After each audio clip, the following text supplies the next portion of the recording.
Hey, so if Zen Browser is not updating, stuck on checking for updates, or showing update errors, yeah, that's usually caused by network issues, permissions, or corrupted update files. In this guide, I'll show you how to fix Zen Browser update problems step by step. All right, first, make sure your internet connection is stable because updates won't download without a proper connection.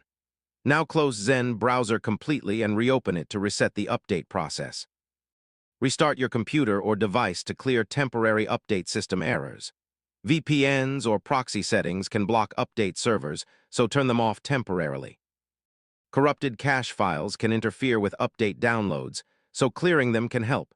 Make sure your device has enough free storage space for the update to install. On Windows, run Zen Browser as administrator so it has permission to install updates.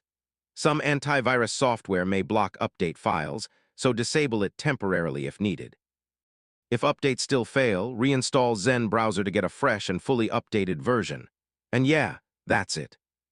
These fixes should solve Zen Browser update problems and get everything working normally again.